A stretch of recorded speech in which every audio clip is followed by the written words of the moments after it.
지난주에 이제 13장에 계속 이어서 이제 오늘은 34절부터 마지막 절까지의 내용들을 우리가 살펴보고자 합니다.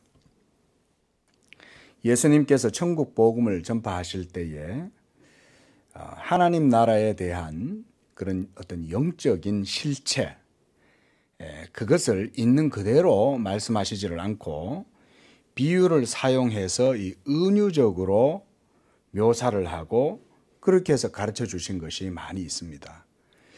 이제 우리가 마태복음 이 13장 내에서 이 천국에 대한 예수님의 여러 가르침들을 보는데 예수님이 대부분 은유적으로 설명을 해주죠. 천국은 마치 뭐와 같다, 이런 표현. 뭐와 같은, 마치 무엇과 같은. 그러니까 있는 실체를 그대로 얘기하는 게 아니라 비유적으로 설명을 하는 거죠. 천국은 가로 서말로 막 반죽을 해가지고 해놓은 그 반죽 속에 있는 누룩과 같고 막 부풀리게 해서, 그렇죠? 이렇게 반죽이 부풀어 오르잖아요. 자, 이런 비유들을 통해 가지고 하나님 나라를 설명하는데, 그러나 은유를 통해서 하나님 나라의 진실을 깨닫는 것에는 사실은 어느 정도 한계가 있어요. 그렇죠? 왜냐하면 실제가 아니잖아요. 실제 있는 그대로의 내용이 아니라 비유를 가지고 설명을 하니까 이런 것이야 마치 이런 것과 같아 이렇게 얘기를 하지만 실제 그건 아니잖아요. 예? 그러니까 사실은 어느 정도 한계와 모함이 있는 것은 사실입니다. 그래서 은유와 실제는 사실은 동일한 것은 아니죠. 그리고 실제를 표현하기 위해서 사용된 비유일 뿐이에요. 자, 우리가 대표적으로 구약의 율법이 그와 같은 것이죠. 그러나 신약의 모든 이 예수님에 의해서 십자가의 그 구속 사역이 다 이루어진 이후에는 하나님이 우리에게 주시는 그 말씀, 하나님의 그 말씀이 더 이상 구약의 율법과 같은 그런 예표나 상징이나 또는 그림자라든가 이런 모형이라든가 이런 형태로 이제 우리에게 제시되지 않습니다. 하나님의 말씀 그 자체, 곧 그 실체가 우리 믿는 자들의 영혼 안에 심겨졌기 때문에, 그래서 이제는 우리가 하나님 나라의 그런 진리와 영적인 개념들이 더 이상은 은유나 비유나 예표나 상징이나 모형이나 이런 어떤 그림자, 이런 어떤 구약적인 형식과 같은 그런 식으로 우리가 하나님 나라의 진리를 이해를 하지를 않는 거예요. 그러나 예수님께서 사역하시던 그 당시에는 아직 예수님의 구속 사역이 완전하게 이루어지지 않았죠. 예수님이 하나님의 구속의 역사를 이루시기 위해서 이 세상에 오셨지만 아직은 예수님이 그 사역이 완성되는 시기는 아니었어요. 그렇죠? 이제 좀 지나다 보면은 이제 얼마 있다 보면 이제 예수님이 십자가에서 그 일들을 감당하시지만 아직까지는 그런 시기가 아니었기 때문에 아직은 예수님을 따라다니는 제자들뿐만 아니라 또한 많은 무리들에게 성령이 공식적으로 임재하지 않았던 그런 시기였어요. 자, 중요합니다. 그죠? 성령이 공식적으로 임재하지 않았던 시기, 바로 그때가 예수님이 아직은 사역하시던 시대였어요. 물론 예수님이 하나님의 복음 사역을 행하시면서 모든 기적이나 표적을 행하실 때도 성령으로 행하셨죠. 그렇죠? 그러니까 예수님과 성령은 함께 하셨어요. 그리고 성령이 예수님이 하시는 모든 일에 동사, 함께 역사하신 거예요. 같이. 그러나 믿는 제자들이나 예수님을 따라다니는 많은 무리들에게는 아직 성령은 공식적으로는 그들 가운데 임하신 건 아니에요. 물론 제자들도 예수님이 너희는 나가서 복음을 전해라 이러면서 70인을 전도를 보내잖아요. 그때 제자들이 나가서 막 예수님의 복음을 전하니까 귀신이 쫓겨나가고 놀라운 하나님의 기적이 막 나타났죠. 병든 자가 막 고침받고 이런 능력이 막 나타나니까 제자들이 예수님한테 돌아와서 예수님 우리가 나가서 예수님 말씀대로 나가서 복음을 전했더니 하나님의 큰 권능과 기적이 나타났습니다. 귀신도 쫓겨나가고 병자도 고침받고 놀라운 능력이 나타났어요. 그런 걸 봤을 때는 제자들에게 성령이 역사하신 것은 사실이에요. 그렇죠? 성령의 역사가 아니면 그런 일이 일어날 수가 없잖아요. 그러니까 그들에게 성령이 역사하셨다 할지라도 그러나 그것은요, 성령의 공식적인 사역의 그런 시간대는 아니었어요. 성령의 공식적인 사역은 뭐냐면 바톤을 이어받아야 돼요. 예수님에게. 예수님이 모든 사역을 다 마친 다음에 그 결승 라인을 딱 지나가면 그때서야 예수님은 하늘에서 성령께 자기의 모든 구속의 그 은혜와 사역들을 성령께서 감당하시도록 성령께 주시는 거예요. 그때부터 성령은 공식적인 사역을 시작하시는데 그게 언제였어요? 초대교회 오순절 마가다락방에서 오순절 성령 강림 때 이루어진 그 사건이죠. 그때 이후로 지금까지 성령은 교회 가운데 역사합니다. 예. 그러니까 성령의 시대는 공식적으로 그때부터 공식적이다. 우리가 이렇게 이해를 해야 됩니다. 자, 그래서 이런 아직은 완성되지 않은 시기였기 때문에 예수님을 따르는 많은 무리들에게 주님께서는 실체적 진실을 말씀하지 않고 비유로서 말씀하셨던 거예요. 요즘 어떤 분이 정치하시는 분이 실체적 진실 그러는데 실체적 진실이라 하는 얘기는 이제 이럴 때 진짜 쓰는 거죠. 이 세상에 우리 인간들이 살아가는 삶에서 실체적이다 이런 건 없어요. 예. 실체 없습니다. 실체. 우리는 뭔가 또 내가 정신을 바짝 차리고 무슨 일을 딱 행하겠다고 해도요. 우리 인생들은요. 그저 한낱 쓸려나가는 바람이 나는 기와 같아요. 실체가 아니에요. 실체란 말은 그만큼 무거운 말입니다. 그런데 이 진리의 실체가 예수 그리스도로 말미암아 이제 성령을 통해서 우리에게 주어지는 것. 이게 진짜 실체예요. 그러니까 한번 생각해 보세요. 만약에 이제 새롭게 믿게 된 초신자, 이제 교회 나오지 얼마 안 되는 거예요. 복음에 대해서 모르고 성경에 대해서 잘 몰라요. 자, 그런 분들에게 예수 그리스도의 이 복음의 진리의 그 실체, 하나님 나라에 보이지 아니하는 것들, 그런 영적 개념들의 실체적인 진리들을 그런 분들에게 있는 그대로 얘기해 주면 그것을 이해하는 데 있어서는 상당히 어려움을 느끼게 되겠죠. 예? 눈에 보이지 아니하는 하나님 나라를 이해를 하려면 영적인 개념으로 이해를 해야 되잖아요. 그러려면 그냥 이해가 되는 게 아니라 신앙의 기초부터 다 알아야 돼요. 예수님이 십자가를 왜 졌고 또 십자가를 지신 예수님은 또 누구고 그리고 또 그 예수님은 또 어디서 왔고 그 또 어디서 왔으면 또 거기는 또 어떤 곳이고 또 거기에서 또 하나님은 또 어떤 분이고 이런 것들이 다 이해가 돼야 그 이해를 하는데 아직까지 예수님이 사역하시던 그 시기에는 예수님을 따라다니던 많은 무리들은 그런 것들에 대해서는 전혀 무지한 거예요. 그러니까 우리가 지난주에도 마태복음 13장 이제 앞에서 봤듯이 예수님이 그들에게는 비유로 말씀하셨어요.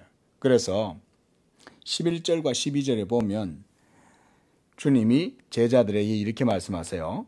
너희에게는 아는 것이 허락되었으나 저희에게는 아니 되었다. 이렇게 말해요. 이러면서 주님께서 그리스도께서 그 사역하시던 그런 시기들의 그 특징을 이런 것을 통해서 말씀을 해 주신 것입니다. 자, 여러분, 예수 믿음이 든든해지면서 성령에 대한 깊은 인식과 그런 지혜와 지식들을 갖게 될 때에 그가 바로 이제 믿음으로 영적인 진리와 개념들을 이해하게 되는 거예요. 이 놀라운 일입니다, 여러분. 이게 신앙의 영적 지식의 아주 독특한 특징이에요. 우리가 세상에서 소위 스마트하다, 클레버하다, 똑똑하다 이렇게 할 때 그 개념이 그 육적인 그런 어떤 똑똑함, 명철함, 그다음 박식함, 이렇게 명석하다 이렇게 말할 때 그거는 말 그대로 육적인 개념이겠지만 영적인 것에 있어서도 여러분 지혜와 지식이라는 표현 씁니다. 영적인 지혜는 하나님의 성령에 의해서 성도가 누리게 되는 은혜예요. 그러니까 뭐 우리가 책이나 뭔가 어떤 경험이나 공부를 통해 가지고 배우는 지식이 아니죠.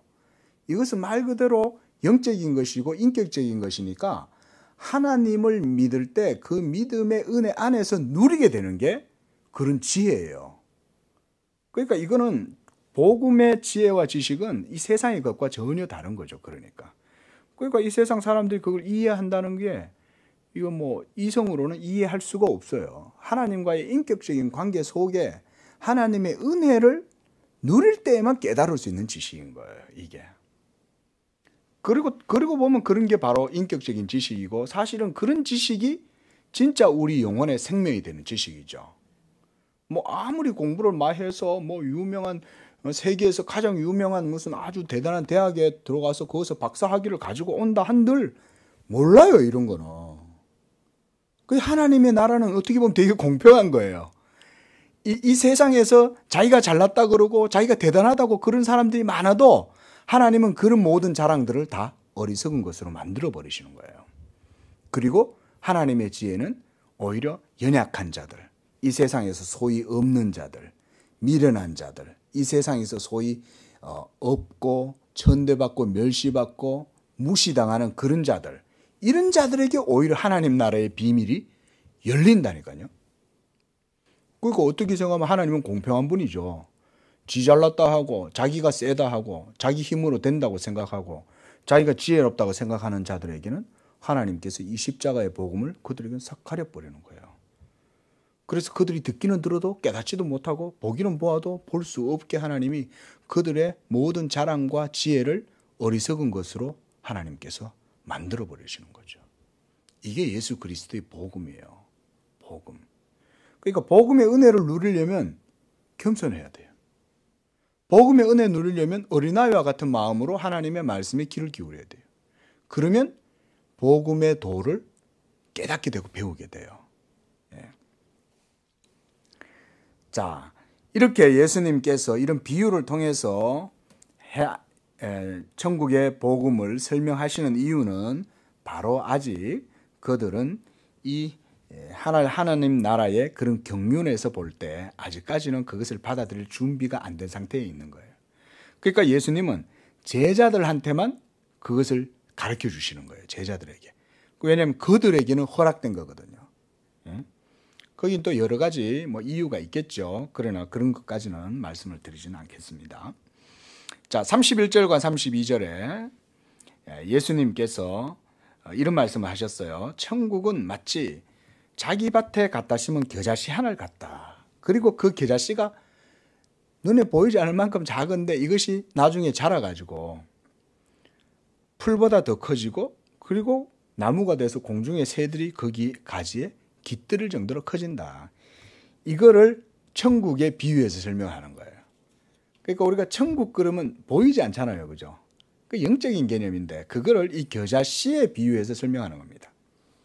자, 천국이라고 하는 거는요, 예수 그리스도의 복음의 나라입니다. 그리고 하나님 나라의 영적인 원리는 말씀에 있어요. 그 모든 하나님 나라의 영적 원리가 말씀입니다. 그러니까 말씀이 핵이죠, 핵. 예? 이 말씀이 곧 예수 그리스도의 복음이에요. 그리고 이 복음이 구약의 이스라엘 백성들에게는 어떤 형태로 주어졌냐면 율법의 언약의 방식과 형태로 제시됐어요. 그게 바로 모세의 십계명과 여러 이제 그 구약의 의식 규례들이라니까 이런 것들이죠. 그게 바로 언약의 방식으로 구약 백성들에게는 제시가 됐습니다. 그런데 신약의 시대, 곧 예수님께서 모든 율법의 마침이 되신 이 신약의 시대, 그 우리가 살아가고 있는 이 시대가 신약의 시대입니다. 그렇죠? 여기 이 시대에는 율법의 마침이 되신 이후에 이제 예수 그리스도 자신의 인격과 사역이 목사가 이렇게 복음을 전하잖아요. 목사가 복음을 강론하잖아요. 이렇게 말씀을 강론하면서 복음에 대해서 여러분들한테 제가 이제 설명을 해준단 말이죠. 그럼 이런 복음의 말씀으로 사도들의 증거와 또 전도자들과 목사들이 이렇게 증거할 때 그게 곧 우리가 신학적인 용어로 캐리그마라 그래요. 캐리그마. 그걸 캐리그마라고 그런 용어를 사용합니다. 우리가 신학에서. 그게 뭔 얘기냐면 예수 그리스도의 인격과 사역에 대한 증거를 성경을 통해서 강론을 할 때 그때 선포되어지는 그 말씀이 바로 구약의 율법보다 더 탁월한 신약의 말씀의 형태라는 거예요. 그게 우리가 이제 캐리그마라 그러거든요. 자, 뭐 이런 용어를 씁니다. 신학자들이. 어쨌든 간에 중요한 건 뭐냐면 복음이 증거되고 선포될 때 그것으로 말미암아 신약의 성도들은 이 하나님 나라의 진리의 실체를 그때 접하게 된다는 거예요. 그리고 복음이 전해질 때 누가 역사하세요? 성령이 역사하시는 거예요. 그래서 매우 추상적인 것 같고 눈에 보이지 아니하는 그런 어떤 영적인 지식이라 할지라도 성령이 말씀을 들을 때 믿는 자 속에서 이 진리를 깨닫는 마음을 주시는 거예요.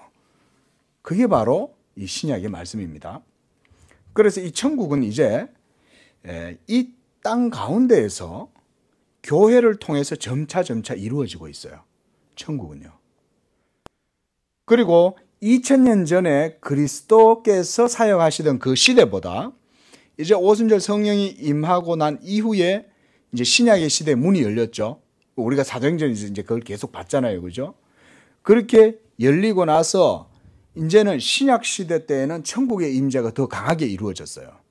예수님 때는 천국에 이제 문이 열리는 시기예요. 그런데 이제 신약의 시대는 문이 열렸어요, 이제.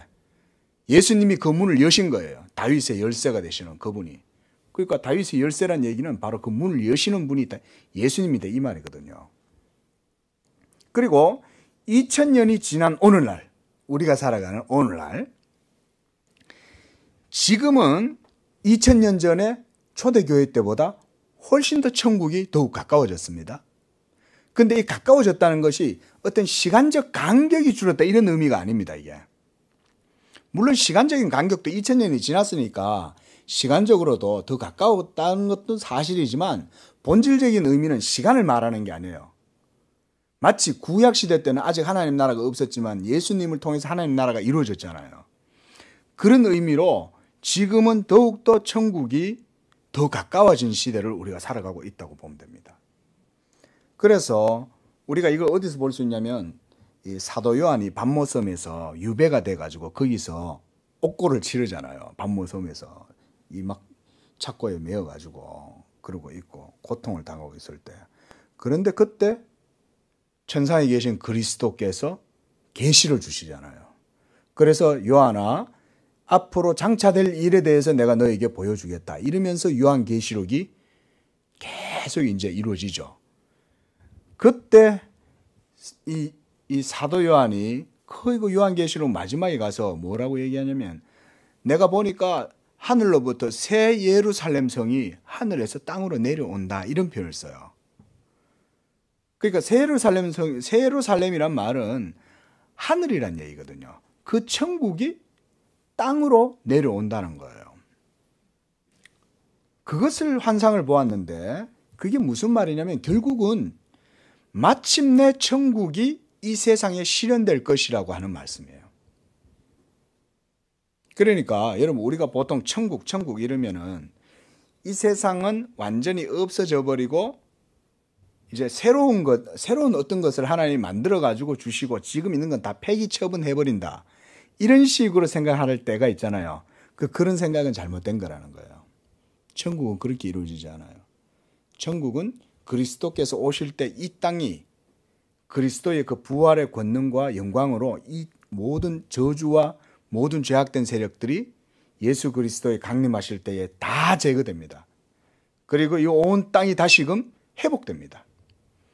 그 회복된 것은 에덴 동산의 시대로 다시 돌아가는 게 아니라 그리스도가 새롭게 창조한 그 창조의 세계가 덧입혀지는 거예요. 여기에. 그때 죽은 모든 사람들이 다 살아납니다. 창세 이후로 아담부터 다 살아납니다.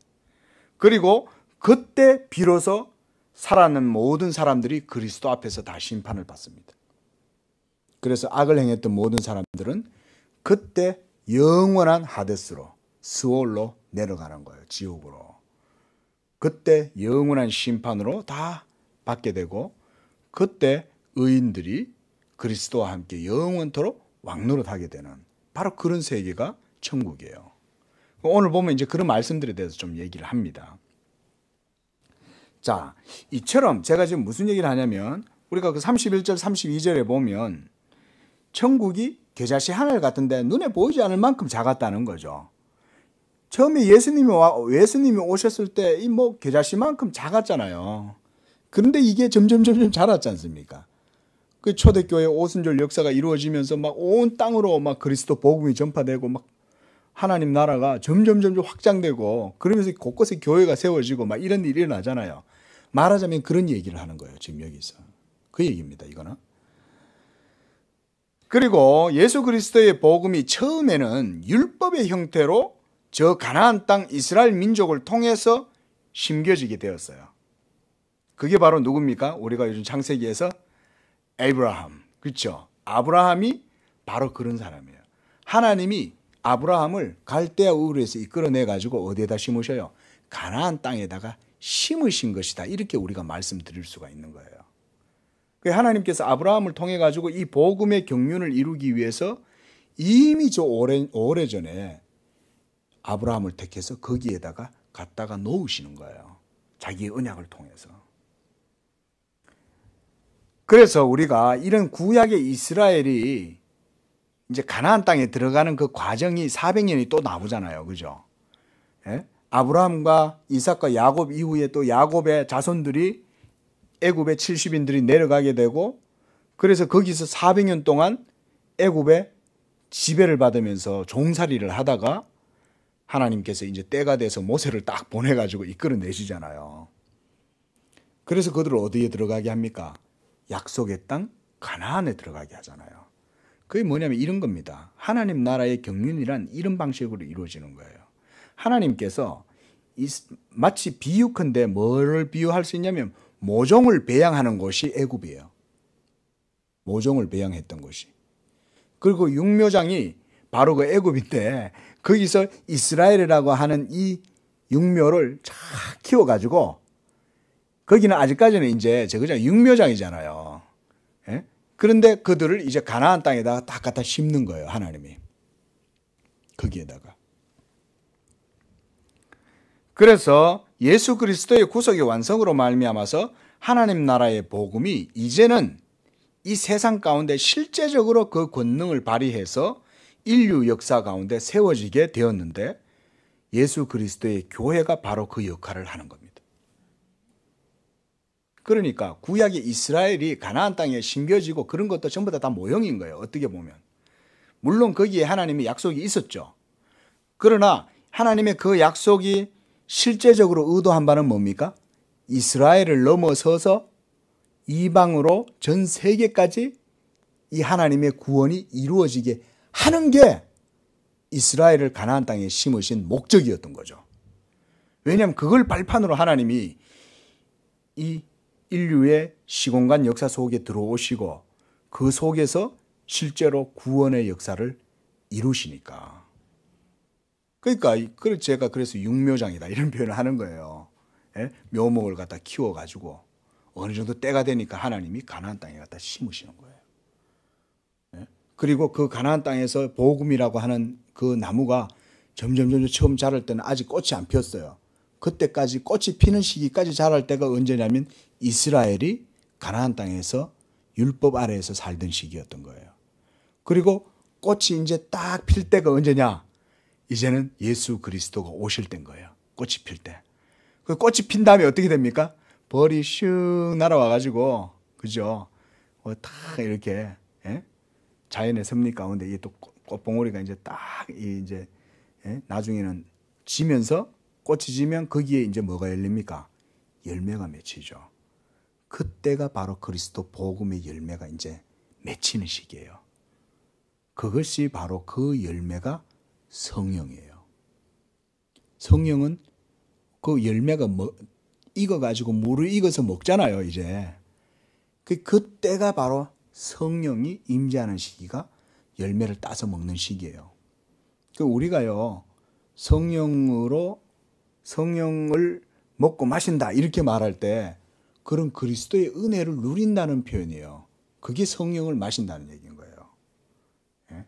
그게 바로 프루이다. 그걸 열매라. 우리가 프루트 그런 말 쓰죠, 영어로. 그죠? 그때 그 열매를 바로 성령으로 말하는 거예요. 그리스도의 열매. 자, 이렇게 하나님 나라는 어때요? 지금 제가 말씀드린 것처럼 어떻습니까? 점진적으로 이루어지죠.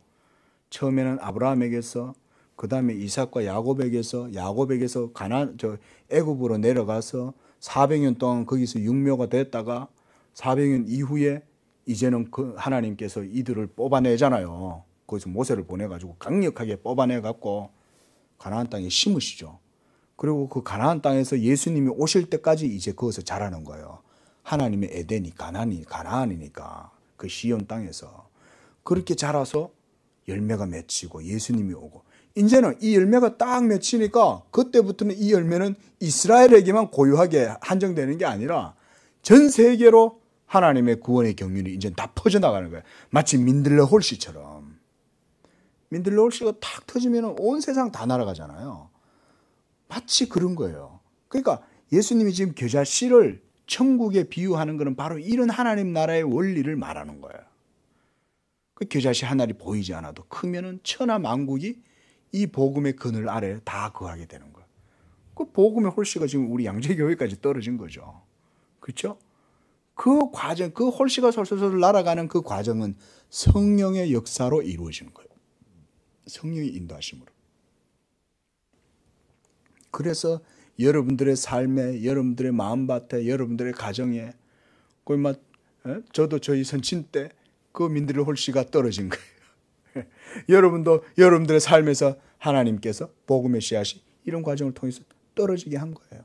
그게 바로 하나님의 복음의 말씀이다 이거예요. 그 천국의 원리가 하나님의 말씀이고, 그 말씀이 여러분의 마음속에 떨어질 때 여러분 속에서도 또 새롭게 또 싹이 또 자라는 거예요. 이게 놀라운 또 복음의 생명의 역사가 여러분 개인의 인격 속에서 또 새롭게 출발하는 거예요. 예? 교회를 통해서. 그리고 그 모든 전쟁 기준은 이제 교회입니다. 이 교회를 통해 가지고 이런 일들이 계속 이루어진다. 그래서 결국은요, 천국은 점진적으로 이 땅에 완전하게 이루어집니다.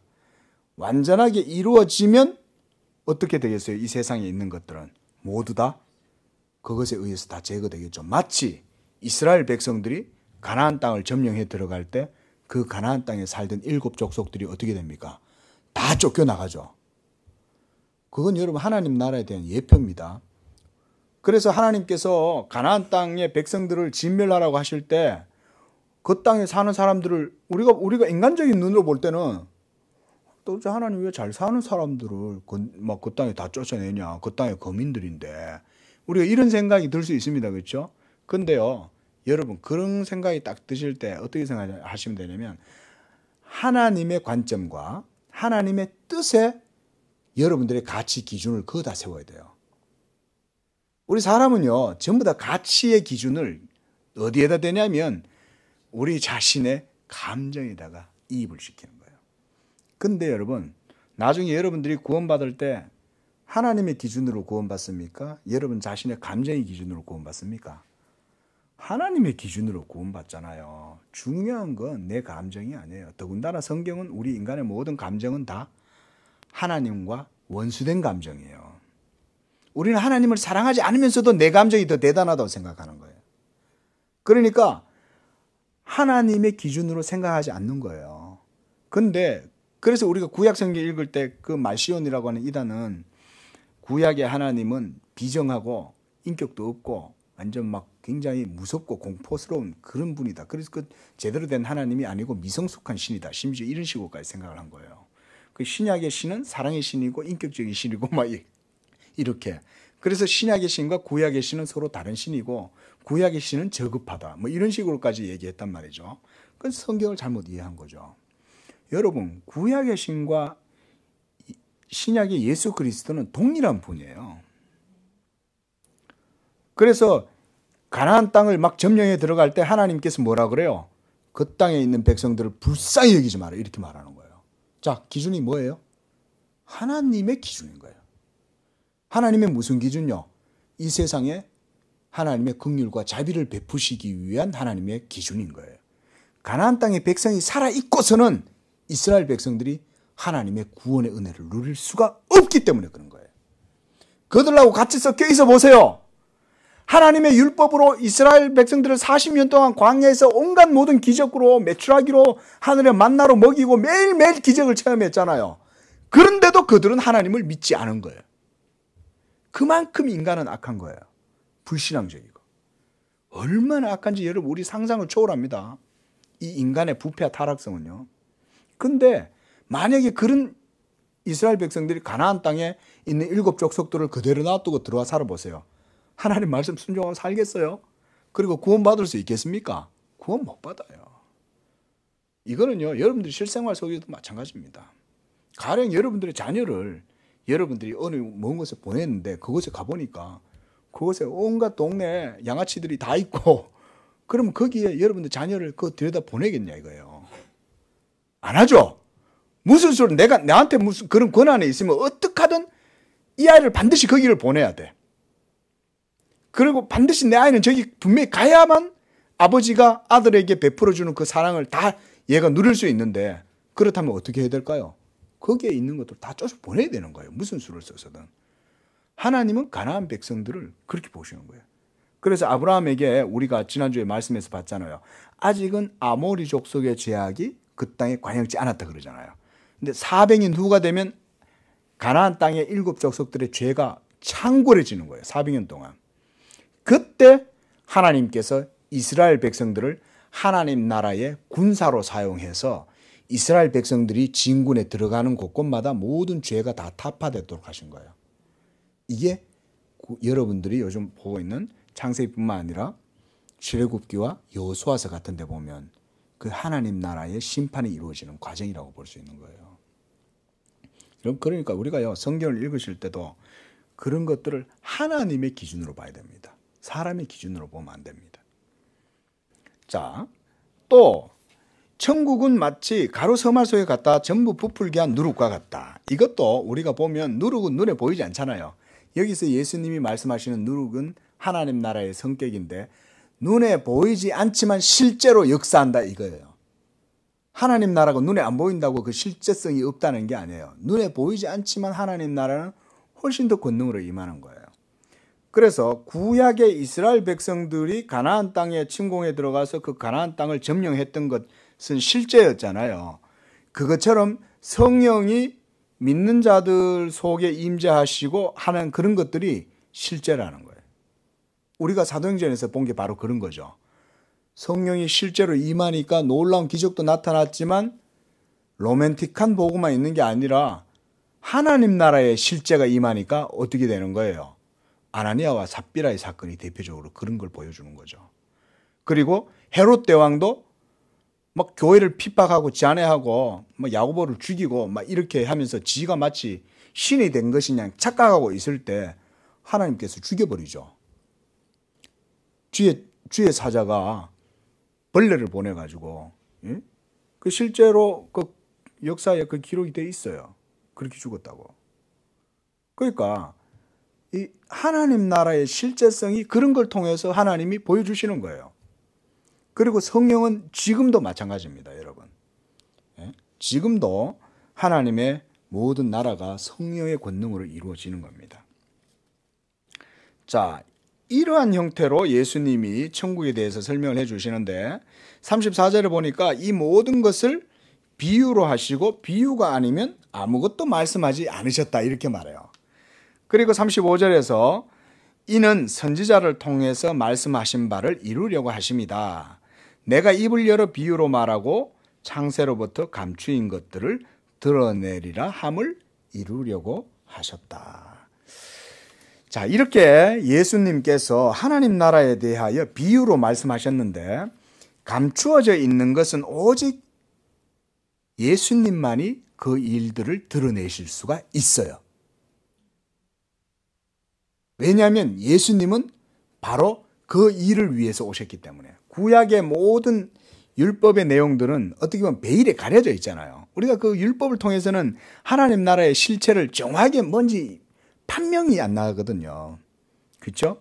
근데 예수님이 오셔서 모든 일들을 다 이루신 다음에 성령으로 우리에게 복음의 은혜를 깨닫도록 지혜와 계시의 영을 주시니까 그때서야 구약의 율법이 이해가 되죠. 그렇잖아요. 그러니까 예수님은 어떤 분이냐면 창세로부터 감추어져 있는 것들을 그 봉인을 떼내는 분이 바로 예수님인 거예요.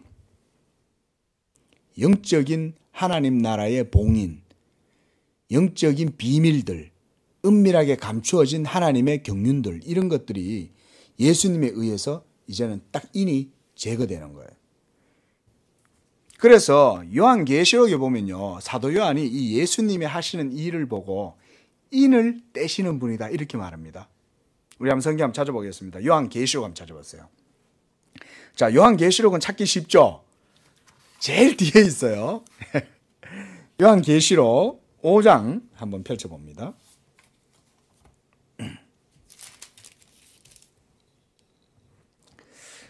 자, 5장, 요한계시록 5장 찾으셨죠? 그 1절을 한번 보세요. 내가 보면 보좌에 앉으신 이의 오른손에 두루마리가 있어요. 이 두루마리는 하나님의 책이에요.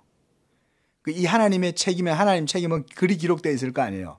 근데 이거는 아무도 못 읽어요. 하나님의 글이니까. 읽을 수 없어.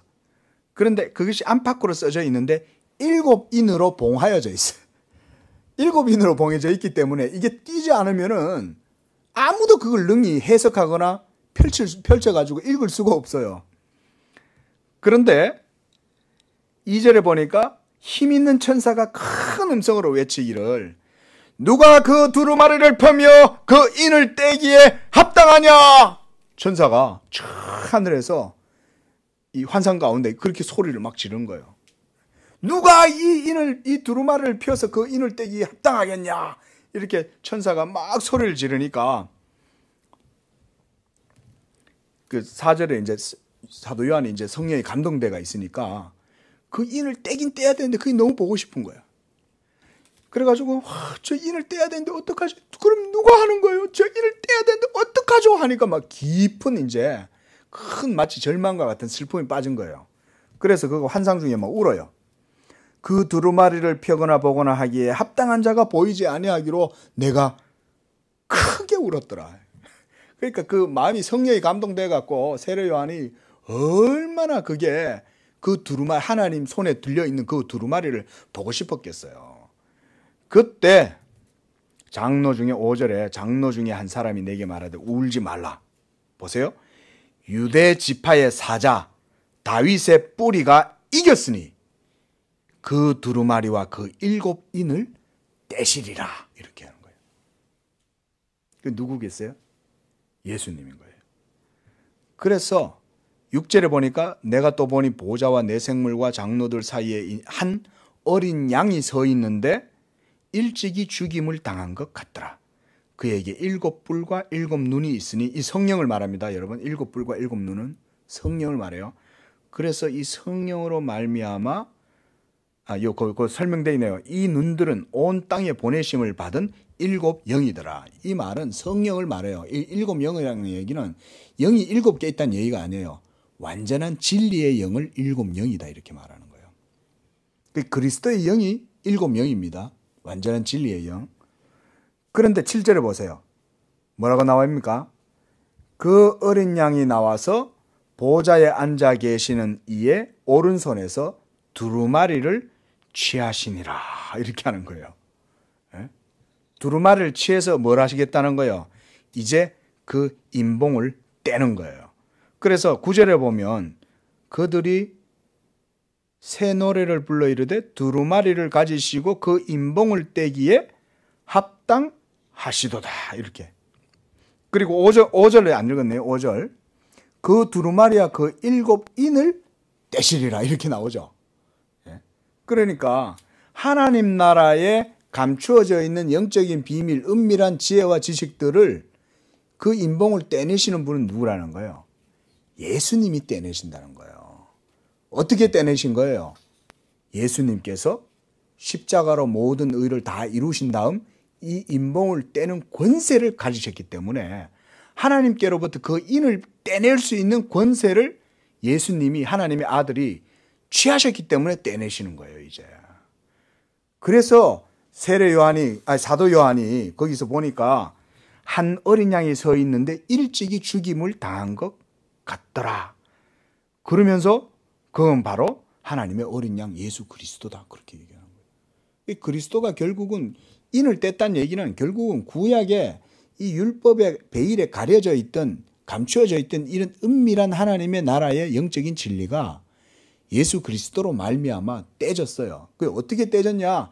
성령을 세상에 보내주시고 성령을 통해서 예수님이 하나님께 그 권세를 받고 그것으로 행하시는 거예요. 자, 요한계시록을 해석할 때 여러분 특별히 우리가 이런 것들을 잘 주의해서 봐야 됩니다. 자, 그러므로 그 인을 떼는 권세를 예수님이 성부께 부여받았고, 그래서 하나님의 경륜에 따라서 그 인을 떼심으로 하나님 나라의 경륜과 비밀이 이제는 풀려나는 거예요. 자, 그렇다면 오늘날은 이런 형태가 어떻게 이루어질까요? 바로 예수 그리스도의 복음이 교회에서 선포될 때 바로 이런 일들이 이루어지는 겁니다, 여러분. 목사가 복음을 선포할 때 그냥 선포 안 하잖아요.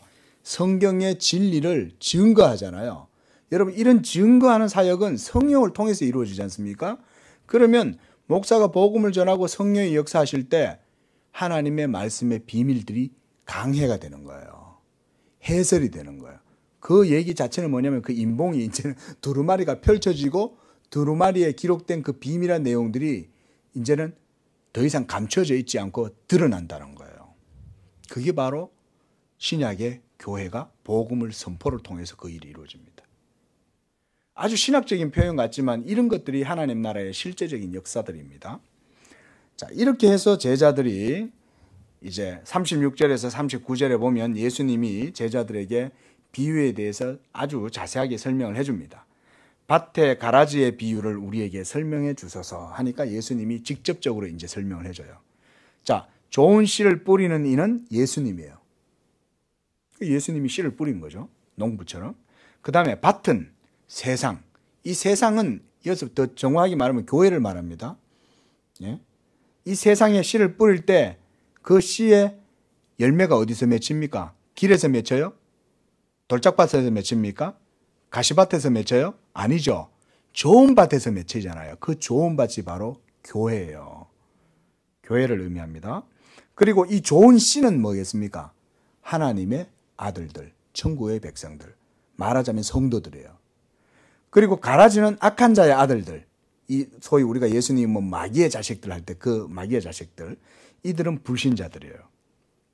그리고 39절에 가라지를 뿌린 원수는 마귀고 추수 때는 세상의 끝이에요. 지금은 여러분 추수 때입니다. 지금은 추수 때예요. 추수 때 지금이. 예. 그래서 추수꾼은 천사들입니다. 그래서 요한계시록을 특별히 아까 봤지만 이 요한계시록을 보면 마지막 날의 모든 종말의 사역들을 이루는 건 누가 아니면 천사들이 다 합니다. 천사들이 7 나팔을 불기도 하고 7 대접을 쏟아내기도 하고 뭐 이런 것들이 전부 천사들이 그런 일들을 해요. 그래서 40절에 천사들이 마지막에 이 가라지들을 다 거두어서 불사르고 세상 끝에도 그렇게 될 것이다. 그리고 인자가 천사들을 보낼 것이다. 그 여러분 요한계시록도 한번 읽어보세요. 그 요한계시록을 주로 이단들이 많이 사용하지만 하나님께서 그래도 요한계시록을 기록해 주신 것은 이유가 있겠죠. 성경이니까 읽어보시면 유익이 될 겁니다. 그리고 모든 나라에서 넘어지게 하는 것과 불법을 행하는 자들을 거두어들이고 풀무불에 던져 넣으리니 거기서 이를 갈며 울게 되리라. 그때의 의인들, 이때 의인들은요 착한 일 하는 사람들, 그런 의미가 아니라 예수 그리스도를 신실하게 믿는 사람들, 이 말이에요. 예수를 믿는 사람들, 그들이 의인입니다. 그래서 자기 아버지 나라에서 해와 같이 빛나리라. 귀 있는 자는 들으라. 자, 이렇게 예수님께서 이 이제 가라지와 알곡의 비유를 가지고 이 좋은 밭 또 씨에 대한 의미, 이런 하나님 나라의 의미를 이런 걸로 설명해 주시는 거예요. 결국 하나님의 나라는 종말론적으로 이렇게 가서 점진적으로 자라서 마지막에 궁극에 도달하면 이런 심판의 역사가 이루어지게 될 것을 설명해 주시는 거죠. 예수님이. 얼마나 대단합니까? 이런 비유 하나를 통해서 모든 신학이 그 속에 다 압축되어 있잖아요. 예수님만 하실 수 있는 거죠. 대단하잖아요. 자, 이렇게 해서 예수님이 그 다음 44절부터 마지막 절까지는요, 이제 또 천국의 이 가치에 대해서 얘기를 합니다. 그러니까 이렇게 귀하고 놀라운 하나님 나라, 이 천국이 있는데 이걸 발견한 사람은 어떻게 하겠어요? 이 세상의 것에 연연하지 않겠죠. 귀중한 걸 발견했으니까. 그래서 밭에 감추인 보화 같아요. 그 사람이 이를 발견한 후에 숨겨두고 기뻐해서 자기 소유를 다 팔아 그 밭을 산다. 그렇겠죠. 아니 내가 그 소장농이에요. 그래가지고 남의 밭을 얻어가 임대해가지고 거기서 막 이렇게 밭에서 이제 곡식을 해먹고 있었는데 어느 날 보니까 그 밭에 알고 보니까 옛날에 해적들이 지나가다가 거기다가 보물선에서 내려가 거기다가 보물을 심어놓고는 언제 그랬는지 모르지만 한 200년 전에 그랬나 봐. 그래갖고 거기다가 막 은금을 가득하게만 해놓고 덮어놨던 거야. 근데 내가 소를 가지고 쟁기를 가는데 뭐 떨크덩거려서 봤더니 아이 그러면 뭐가 가득한 거야. 그 이게 지혜로워가지고 이 사람이 어떻게 해요? 그걸 딱 덮어놓고는 모른 척하고 가가지고 그 주인한테 가서 이제 협상하는 거예요. 저 밭이 1억인데 내가 1억 3천 줄게. 팔아라. 이런 거예요. 그 자기 빚까지 내가지고 사는 거야. 왜 그러겠어요? 거기에는 100억 넘는 재산이 그 속에 숨어 있으니까 그걸 사는 거예요. 그 예수님이 지금 천국이 그런 거라는 거예요. 눈에 보이지 않는 영적인 나라라고 하지만 실제로 그게 실체고 그게 진리의 나라고. 그리고 마지막 날에 그와 같이 될 것이므로 우리가 그것을 안다면 이 땅에 있는 것들과 비교할 수 없죠. 이 세상의 삶을 즐기시되 하나님 나라보다 더 많이 즐기시면 안 된다 이거예요. 믿으시기 바랍니다. 왜냐하면 진리와 생명이 거기 있으니까요. 45절도 마찬가지예요. 예수님이 그래서 계속 이런 비유들을 하는 거예요. 극한 진주 하나를 발견하면 이 진주를 컬렉터들 있잖아요. 수집가들. 이 좋네. 이게 세계에서 지금 제일 좋은 이 품질과 이 아름다움이 비교할 수 없어. 이러면 이 컬렉터들이 온갖 경매에서 가장 비싼 돈을 주고 사잖아요. 그렇죠? 예? 그런 얘기를 하는 거예요. 예수님께서. 그리고 또 하나는 47절에 각종 물고기를 모으는 그물과 같다. 우리가 어릴 적에 저도 이렇게 강에서 아버지 따라 투망치고 따라다니다 보면요. 물고기를 잡잖아요. 그러면 아버지가 투망해서 요즘은 투망은 불법이래요. 예? 그래서 우리도 수련 야외에 갔다가 하려다가 불법이라서 못했잖아요. 근데 이렇게 이제 걸러내다 보면요. 물고기가 나와요. 근데 아버지가 안 잡는 물고기가 한 2종류가 있어요. 걸려 들어와도. 야, 버려. 이거 툭 버려요, 그냥. 죽어도 버리고 살아도 버려요. 예? 그런 것들인데 아마 이때 이 갈릴리 해변에도 이런 일들이 많았던 것 같아요. 그래서 좋은 것은 그릇에 담고 못된 것은 내버리느니라. 이 천국이 이렇게 된다는 거예요. 그래서 49절 보세요. 세상 끝에도 이런 일이 일어나게 된다는 거예요. 그래서 그때가 되면 천사들이 와서 의인 중에서 악인들을 갈라내고 악인들은 가라지들이기 때문에 불뭇불에 다 던져놓고 그것을 심판의 불뭇불로 던져놓고 그렇게 하겠다. 이것이 바로 하나님 나라다. 그 얘기를 하는 거예요. 자, 하나님 나라는 소프트하고 스위트하고 로맨틱한 것만 있는 게 아니에요. 하나님 나라가 이루어질 때는 심판도 거기에 같이 동반돼요.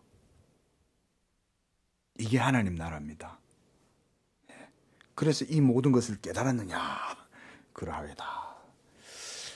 자, 이렇게 예수님께서 천국의 제자된 서기관마다 52절에 새 것과 옛 것을 그 곳간에서 내오는 집 주인과 같다. 이 말은요, 이게 조금 어려워요. 이게 조금 어려운 말씀이에요, 이게.